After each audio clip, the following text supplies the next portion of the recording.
Hello అండి. నిన్న నేను బజ్జీ మిరపకాయలని ఎక్కువ రోజులు ఎలా స్టోర్ చేసుకోవాలి అనేది ఒక చిన్న టిప్ చెప్పాను కదా. ఆ షార్ట్స్ మీరు చూసారా? చూడకపోతే ఒకసారి మళ్ళీ చూడండి. చాలా సింపుల్గా ఒక నెల రోజుల పాటు ఎలా స్టోర్ చేసుకోవాలో చూపించాను. సో వాటిని యూస్ చేసుకుని ఈ రోజు కట్ మిర్చి చేస్తున్నాను. చాలా బాగా వచ్చాయి, చాలా టేస్టీగా కూడా ఉన్నాయి. ముందుగా శనగపిండిలో అల్లం వెల్లుల్లి పేస్టు, ఉప్పు, కారము, ఓమా, ఉప్పు, తగినన్ని నీళ్లు పోసుకొని చక్కగా బజ్జీ పిండిలా కలుపుకోవాలి.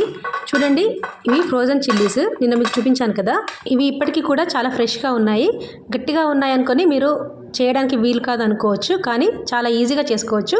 ఇలా కొంచెం ఒక సెకండ్లోనే ఇవి మనకు బజ్జీలు చేయడానికి కానీ సాలన్ చేయడానికి కానీ సెట్ అవుతాయి. ఒకటి ఏంటంటే వీటిని తీసి చాలాసేపు బయట పెట్టి ఆ తర్వాత అన్ని మిక్సీ చేసుకుంటూ ఉండొద్దు. ఎప్పుడు చేయాలో అప్పుడు వెంటనే ఫ్రిడ్జ్లోంచి తీసి వెంటనే మనము పిండిలో ముంచేసి చేసేసుకుంటే చాలా ఈజీగా మనము ఈ బజ్జీలు చేసేసుకోవచ్చు. చాలా ఫ్రెష్గా కూడా ఉంటాయి, టేస్ట్లో ఎలాంటి తేడా ఉండదు. సో ఇప్పుడైతే నేను చక్కగా వీటిని పిండిలో ముంచేసి బజ్జీలు చేస్తున్నాను.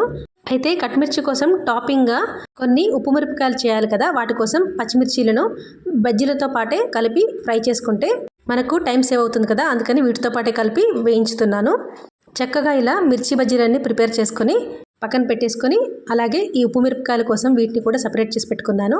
తర్వాత ఇదే ఆయిల్లో కొన్ని పల్లీలను కూడా వేయించేసుకుంటే ఈ కట్మిర్చీలలో తినేటప్పుడు బాగుంటుంది.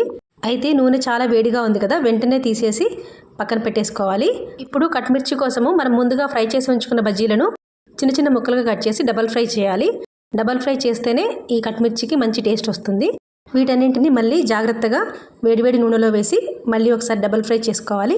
అసలైతే ఈ కట్మిర్చి హైదరాబాద్లో చాలా పాపులర్ స్ట్రీట్ ఫుడ్ అన్నమాట.